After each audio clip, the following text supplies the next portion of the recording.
Hello guys, welcome to the class. Sasuke స్టోరీకి స్వాగతం. ముందు చాప్టర్లో సాస్కే సక్రాన్ని సేవ్ చేయడము, సాస్కే మేనతో కలిసి యానిమల్స్ తో ఫైట్ చేయడము, అలాగే హ్యూజ్ డైనోసార్ ని కూడా డిఫీట్ చేయడం చూసాము. ఇక జెన్సుల్ని అనేది జీజీని సాస్కే ఎలా డిఫీట్ చేస్తాడో ఈ వీడియోలో తెలుసుకుందాము.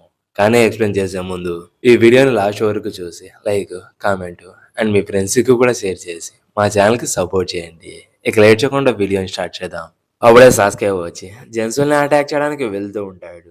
ఇక్కడ జెన్సుల్కి హెల్ప్ కావాలని ఆ లేక్ లో పడిన డైనోసార్ ని లేవమని చెప్తాడు. బట్ ఏమీ యూజ్ ఉండదు. అప్పుడే తనని పట్టుకొని ఉన్న డ్రాగన్ ని ఆ డైనోసార్ ని వాటర్ నుంచి లిఫ్ట్ చేయమని ఆర్డర్ ని ఇస్తాడు. ఇక డ్రాగన్ జెన్సుల్ని వదిలేసి ఆ డైనోసార్ కి హెల్ప్ చేయాలని వెళ్తుంది. ఇక తన పరిస్థితి వచ్చి తను తీసుకున్న గోతులే తనే పడిపోయినట్టు అయిపోతుంది. అలా చేయడం వల్ల అక్కడ నుంచి కింద పడితే తన బాడీ నుజ్జు నుజ్జు అయిపోయి చాలా బ్లడ్ లాస్ అయిపోయి చనిపోవడం చూసుకోవచ్చు. ఇక సాస్కే మిషన్ కంప్లీట్ అవడంతో సాస్కే మెనోతో అబ్జర్వేటరీలోకి వెళ్దాం పదా అని అనుకుంటారు. అయితే అప్పుడే ఎవరో ఒక మెసేజ్ ని సెండ్ చేసి ఉంటాడు. ఆ మెసేజ్ ని బర్డ్ తీసుకొని వచ్చి సాస్కేకి ఇస్తుంది. ఇలాంటి టైంలో ఈ మెసేజ్ ని ఎవరు పంపించారని అనుకుంటాడు. ఇక అక్కడ నుంచి సాకురా దగ్గరికి షీన్ అనేది షిఫ్ట్ అవుతుంది. ఆ బేస్ తో నేను ఫైట్ చేస్తాను, మీరు ఇక్కడ నుంచి ఎస్కేప్ అయిపోండి అని చెప్తే అప్పుడే గున్కో అండ్ పెన్సిల్ ఆ బ్యాటిల్ లో జాయిన్ అయ్యి సాకురాకి హెల్ప్ చేస్తారు. ఇక అప్పుడే సాకురా కోసం జీజీ వచ్చి ఫైట్ చేయాలని అనుకుంటాడు. కానీ సాకురా తన నుంచి పారిపోవాలని అనుకుంటుంది. అయితే హెయిర్ స్టైల్ జుట్సుని యూజ్ చేసి ఒక పెద్ద వాళ్ళని క్రియేట్ చేసి సాకురాని ఎస్కేప్ అవ్వకుండా స్టాప్ చేస్తాడు. అప్పుడు సాకురా వచ్చి నువ్వు ఇదంతా ఎవరి కోసం చేస్తున్నావు, ఇలా ఎందుకని పీపుల్స్ ని అలాగే డ్రాగన్స్ ని సపోర్ట్ చేస్తున్నావు, ఇక్కడ నువ్వు ఏం అచీవ్ చేయాలని చేస్తున్నావు అని అడిగితే నువ్వు ఎప్పుడు అదర్స్ గురించి ఆలోచిస్తావా, నువ్వు సాస్కే ఇద్దరు కలిసి చాలా ఇయర్స్ ఇలానే కలిసి ఉండాలని ఉంది, కానీ నాకు నిన్ను చంపడం తప్ప ఇంకో దారి లేదని ముందుకు వస్తూ ఉంటాడు. అప్పుడు సాకురా ట్రాప్ లో పడిపోతాడు. ఒక సీలింగ్ టెక్నిక్ తో అతన్ని సీల్ చేస్తుంది. బట్ జీజీ కొనాయితో ఆ సీలింగ్ ని రిమూవ్ చేసుకోవాలని చూస్తాడు.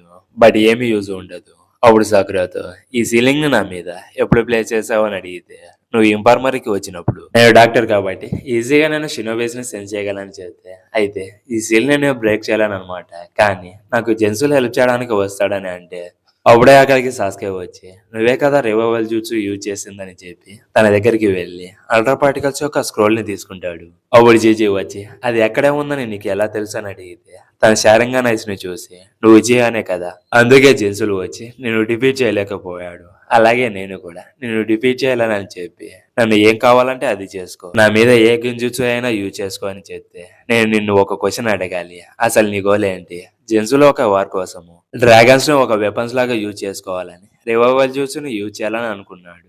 బట్ నేను చూస్తుంటే మీ నేషన్ కోసం సర్వ్ చేసే ఒక కైండ్ పర్సన్ లాగా ఉన్నావని అంటాడు. దానికి జీజీ వచ్చి నేను జెన్సుల్ లాంటి పర్సన్ కాదని నువ్వు ఎలా చెప్పగలుగుతున్నావని అంటే మనం సెల్లో ఉన్నప్పుడు మెనో నుంచి పెన్సిల్ని సేవ్ చేసావు, ఇప్పుడు జెన్సుల్ చనిపోయాడు, మేము నిన్ను జెన్సుల్ లాగా ఈ రెడాకో సిటీకి అథారిటీని చేస్తాము, బట్ దానికంటే ముందు నువ్వు జెన్సుల్తో కలిసి వర్క్ చేయాలని ఎందుకు డిసైడ్ అయ్యావు, దానికి మాకు రీజన్ చెప్పమని అడిగితే దానికి జీజీ ఏం చెప్పకుండా అలానే నిలబడుకొని ఉంటే ఆ రీజన్ ఏంటో మాకు చెప్పేంత వరకు నేను అసలు వదిలిపెట్టమని చెప్తే సరే నా స్టోరీని చెప్తా వినండి, నేను శాండ్ విలేజ్ రోగ్ నింజాని, నేను ప్రైవేట్ ఆర్మీలో జాయిన్ అవ్వడానికి ప్రైమ్ మినిస్టర్ నన్ను ఇన్వైట్ చేశాడు, అందుకే నేను క్యాపిటల్ కి వెళ్ళాను. నేను ఆ ప్యాలెస్ లో ఉండేటప్పుడు బాస్ నాకు ఒక మంట మనిషిని అసైన్ చేశాడు. ఆమె చాలా బ్యూటిఫుల్ గా ఉండేది. నాకు తెలియకుండా ఆమెతో ప్రేమలో పడిపోయాను. అప్పుడు నా మైండ్ ని చేంజ్ చేసుకున్నాను.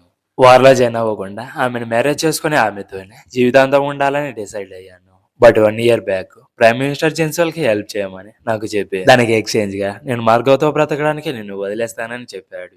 అయితే దానికి అగ్రి చేయడమే నేను చేసిన పెద్ద మిస్టేక్, అందుకే నీ వైఫ్ ని విడిచిపెట్టి వెళ్ళొద్దని నీకు ముందే చెప్పాను. హ్యూమన్ లైఫ్ వచ్చి చాలా సున్నితమైనది, డ్రాగన్స్ ని వెపన్ గా యూజ్ చేసుకోవడం నాకు కూడా ఇష్టం లేదు. బట్ జెన్సులా అండ్ ప్రైమ్ మినిస్టర్ వచ్చి ఒక ఆఫర్ ని ఇచ్చారు, నేను గనక డ్రాగన్స్ ని రివైవ్ చేస్తే వాళ్ళు నా వైఫ్ బాడీని ఇస్తారని చెప్పారని అంటే అది విని సాస్కా అండ్ సాకురా షాక్ అయిపోతారు. అప్పుడు సాకురా వచ్చి నువ్వు తన బాడీని తీసుకుని రివైవల్ చూసుని ఇవి చేయాలని అనుకున్నావు కదా అని చెప్తే నేను ఆమెతో ఉండడానికి ఏమైనా చేస్తాను, కమాన్ సాస్కే నా ప్లేస్ లో నువ్వు ఉంటే సేమ్ ఇదే పని చేసేవాడివి కదా అని అంటే దానికి సాకురా వచ్చి సేమ్ అలానే చేసేవాడేమో, నేను లవ్ చేసిన పర్సన్ నా ముందరే చనిపోతే నా దగ్గర ఎడోటెన్సీ జ్యూస్ ఉంది కాబట్టి రివైవ్ చేసేదాన్ని, బట్ నేను సాస్కే మాత్రమే కాదు ఈ వల్ల ఒంటరిగా ఉండేది. అప్పుడు నా ఫ్రెండ్స్ అండ్ ఫ్యామిలీ మెంబర్స్ వచ్చి నేను అలా చేయకుండా స్టాప్ చేసి ఇది మంచి ఐడియా కాదని చెప్పి నన్ను స్టాప్ చేసేవారని నాకు తెలుసు. అందుకే అలా చేయకుండా నిన్ను స్టాప్ చేస్తున్నాము.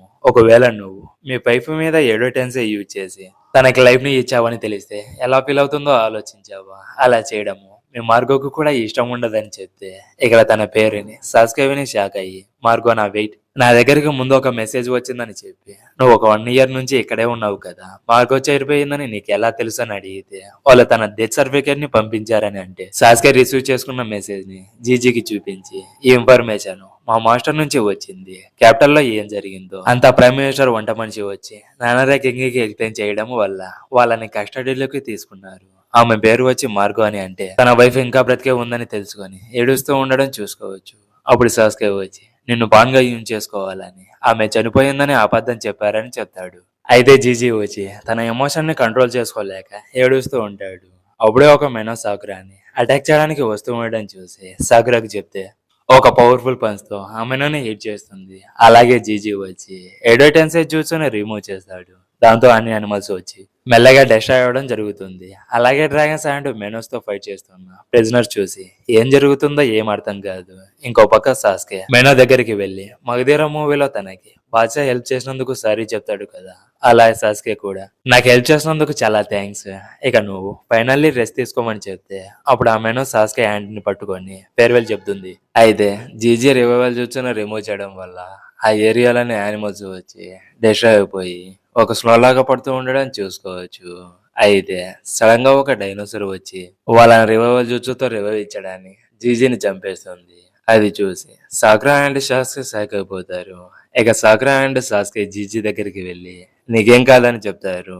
అయితే సాకురా జీజీని బ్రతికేయడానికి రివైవ్ చేస్తూ ఉంటుంది.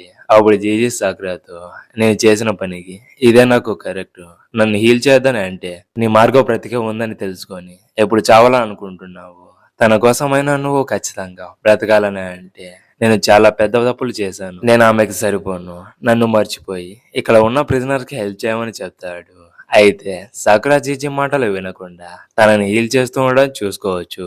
అప్పుడు జీజీ వచ్చి నేను కూడా సాకురా అండ్ సాస్కే లాగా స్ట్రాంగ్ గా ఉండి ఉంటే నేను నా మార్గోకి చాలా దూరంగా ఉన్నా, ఎక్కడ ఉన్నా నేను మార్గోని మళ్ళీ కలుస్తానని నాకు నమ్మకం ఉండి ఉంటే థింగ్స్ చాలా డిఫరెంట్ గా ఉండేవని తన మనసులో అనుకుంటూ ఉంటాడు. అప్పుడే సాకురా వచ్చి నీకోసం నీ మార్గో వెయిట్ చేస్తూ ఉంటుంది, ఇప్పుడు నువ్వు చనిపోవాల్సిన అవసరం లేదు అని గట్టిగా అరుస్తూ ఉంటుంది. ఆ వాయిస్ ని ఈజీ విని ఆ వాయిస్ తన మార్గోలా ఉందని మార్గో అనిపించి కాన్షియస్ లోకి రావడం చూసుకోవచ్చు. ఇంకో పక్క సాకురా వచ్చి తనని హీల్ చేస్తూ అరుస్తూనే ఉంటుంది. ఇక అక్కడి నుంచి సీన్ అనేది షిఫ్ట్ అవుతుంది. ఒక పిల్లవాడు శవం ముందు ఫ్లవర్స్ ని ప్లే చేసి నేను క్యాపిటల్ ని అలాగే నగరే మీద చాలా ఫోకస్ గా ఉన్నా, అందుకే నేను అబ్జర్వేటర్ ని రీబిల్ చేయలేకపోయానని సరే అని చెప్తూ ఉంటాడు. ఇక అప్పుడే మార్గో ఆ పిల్లవాడిని పిలిచి మీరు ఇప్పుడే కింగ్ అయ్యారు సార్, కింగ్ గా ఈ లడాఖో క్యాపిటల్ లో మీ వర్క్ ఇప్పుడే స్టార్ట్ అయ్యింది, అది మీరు అర్థం చేసుకోవాలి, కింగ్ ననరే అని అంటే నువ్వు చెప్పింది నిజమే అని చెప్పి అక్కడ ఉన్న ఆర్ట్స్ ని ఎక్కి నెక్స్ట్ లేక్ దగ్గరికి వెళ్దాం పదా అని అంటాడు. ఇక జీజా అండ్ మార్గో కలిసి కింగ్ ని ఫాలో అవుతూ వెళ్ళిపోతారు. ఇక అక్కడి నుంచి మళ్ళీ హిడెన్ లీఫ్ విలేజ్ లోకి సీన్ అనేది షిఫ్ట్ అవుతుంది. ఒక స్వీట్ షాప్ ముందు సాకురా అండ్ ఈనో వచ్చి ఈనోజిన్ ఎయిర్ గురించి మాట్లాడుకుంటూ ఉంటారు. అప్పుడే సాకురా వచ్చి సికిమారు బెడ్ నుంచి లేవగానే తన ఎయిర్ చాలా వైల్డ్ గా ఉంటుందని నాకు టెమరీ చెప్పిందని అంటే నేను అలా చాలా సార్లు చూసాను, మేము మెషన్స్ కి వెళ్ళేటప్పుడు లేచి అలానే వచ్చేవాడు అని మాట్లాడుకుంటూ ఉంటారు. అప్పుడే సికమారు వచ్చి మిమ్మల్ని డిస్టర్బ్ చేస్తున్నందుకు సారీ అని నేను సాకురాకి ఒకటి ఇవ్వడానికి సాకురా కోసం వచ్చానని చెప్తే అప్పుడే శారదా సాకురాని పిలిచి ఈ రోజు నైట్ నేనే డిన్నర్ చేస్తానని చెప్పి వెజిటేబుల్ ని తీసుకొని వెళ్తూ ఉంటుంది. ఇక సాకురా సికమారుతో దేనికోసం వచ్చావని అడిగితే అబ్జర్వేటర్ లోంచి అల్ట్రా పార్టికల్స్ ని తీసుకొని వచ్చారు కదా, దాని రిపోర్ట్ ని ఇవ్వడానికి వచ్చానని చెప్తే ఇప్పుడు నరుటోకి ఎలా ఉందని అడిగితే ఫ్రాంక్ గా చెప్పాలంటే అతనికి ఇంకా అలానే ఉంది, అతన్ని రెస్ట్ తీసుకోమని చెప్తే ప్రతిరోజు ఓకే ఆఫీస్ కి వచ్చి వర్క్ అంతా అతనే చేస్తున్నాడని అంటే అతను వర్క్ లో బిజీగా ఉండడమే మంచిది, రెస్ట్ తీసుకున్నా కూడా ఏం క్యూర్ అవ్వదు కదా, అతన్ని కూడా ఒక డిస్ట్రాక్షన్ లాగా ఉంటుందని చెప్తే అవును నువ్వు చెప్పింది కూడా నిజమే అని చెప్పి అక్కడ నుంచి వెళ్ళిపోతాడు.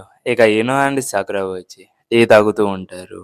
అప్పుడు సాకురా ఫింగర్ కి రింగ్ ని చూసి నేను అస్సలు అనుకోలేదు నువ్వు బంగారాన్ని తోడుకుంటావని అంటే చాలా సిగ్గుపడుతూ ఉంటుంది. దానికి ఈనో వచ్చి అది సాస్కే ఇచ్చాడని నీ ఫేస్ లోనే తెలిసిపోతుంది, ఒకసారి ఆ జెమ్ ని చూడు, చాలా కాస్ట్లీ అనుకుంటా కదా అని అంటే కాదు నా కోసం ఈ రింగ్ ని హెయిర్ స్టైల్ జూజోతో క్రియేట్ చేసి ఇచ్చాడని చెప్తే నువ్వు ఎక్కడికి వెళ్ళినా కూడా సాస్కే చక్ర నీతోనే ఉంటుందని అంటే నిజం చెప్పాలంటే ఈ రింగ్ లేకపోయి ఉంటే అని అంటే ఇక అక్కడి నుంచి సాస్కే సాక్రాని ఎలా ఫైండ్ అవుట్ చేశాడు ఇప్పుడు రివీల్ చేస్తారు. సాస్కే సాక్రా చక్రాన్ని సెన్స్ చేయలేకపోతాడు. బట్ అప్పుడే సాస్కే సాక్రాకి తన చక్రాతో ఒక రింగ్ ని క్రియేట్ చేసి ఇచ్చాడు కదా, ఆ చక్రాన్ని సెన్స్ చేసి అలా సాక్రాన్ని కనబెడతాడు. ఇక ప్రెజెంట్ లోకి వస్తా అలా మధ్యలోనే స్టాప్ చేస్తే ఆ రింగ్ లేకపోతే ఆ నెక్స్ట్ తర్వాత ఏంటి అని అంటే ఏం లేదని ఉంటుంది. అప్పుడు ఈయన వచ్చి అక్కడ సాస్కే ఉన్నాడని అంటే సాస్కే కోసం తిరిగి చూస్తుంది. బట్ అక్కడ ఉండడు, అబద్ధం చెప్పి ఉంటుంది. అలా ఇద్దరు సరదాగా మాట్లాడుకుంటూ ఉంటారు. ఇక ఆ తర్వాత అక్కడ నుంచి ఇద్దరు ఇంటికి వెళ్ళిపోతారు. ఇక ఆ రోజు నైట్ అయిపోతుంది. సరదా వచ్చి సాస్కా అండ్ సాకురాకి చాలా ఐటమ్స్ ని కుక్ చేసి ఉంటుంది. అది సాకురా చూసి షాక్ అయిపోతుంది. ఇక అందరూ తింటూ ఉంటారు. అప్పుడు సాకురా తిని చాలా బాగుందని చెప్తే సాస్కా మాత్రము జస్ట్ తింటూ ఉంటాడు. దానికి సాకురాకి కోపం వచ్చి సాస్కా లెగ్ ని తంతుంది. అప్పుడు సాకురాకి అర్థమయ్యి ఫుడ్ చాలా బాగుందని చెప్తాడు. దానికి సరదా వచ్చి నిజంగానే బాగుందా అని అడిగితే అవునని చెప్తాడు. ఇక డిన్నర్ చేసి సరదా నిద్రపోతుంది. అయితే సాస్కే వచ్చి బాల్కనీలో నిల్చొని అలా మూడ్ని చూస్తూ ఉంటాడు. అప్పుడే సాకురా వచ్చి సాస్కాకి టీ ఇచ్చి జీజీ అండ్ మార్క్ కలిసిపోయారని మాస్టర్ కకాసి చెప్పాడని అంటే అవును, ఇప్పుడు వాళ్ళ ఇద్దరు అబ్జర్వేటరీ గ్రౌండ్ దగ్గర గైడ్స్ గా వర్క్ చేస్తున్నారని చెప్తే అలాగే నాకు ఇంకొక విషయం కూడా తెలిసింది. రెడాకు సిటీలో ఎవరికైతే లెఫ్ట్ హ్యాండ్ కి ఫింగర్ రింగ్ కి రింగ్ ఉంటే మ్యారేజ్ అయిపోయిందని అనుకుంటారంట. అది నీకు తెలుసా? అందుకేనా నాకు నువ్వు రింగ్ ని తొడికావని అంటే దానికి సాస్కే సిగ్గుపడుతూ తన ఫేస్ ని కబ్బుతో హైడ్ చేసుకుంటాడని చూసుకోవచ్చు. అయితే సాకురా వచ్చి తనకి రింగ్ ని ఇచ్చినందుకు థ్యాంక్ యూ అని చెప్తుంది. ఇక దాంతో సాస్కే స్టోరీ ఫినిష్ అయిపోయింది. ఇక మరిన్ని యానిమే వీడియోస్ తో మళ్ళీ కలుద్దాం. ఈ వీడియో మీకు నచ్చినట్లయితే like, comment and me friends కూడా షేర్ చేసి మా ఛానల్ కి సపోర్ట్ చేయండి. అలాగే ఈ వీడియో ఎవరైతే లాస్ట్ వరకు చూసారో వాళ్ళకి చాలా థ్యాంక్స్ అండి. ఇలాగే మా ఛానల్ ని సపోర్ట్ చేస్తూ ఉండండి. నెక్స్ట్ చాప్టర్ తో మళ్ళీ కలుద్దాం. Until then bye.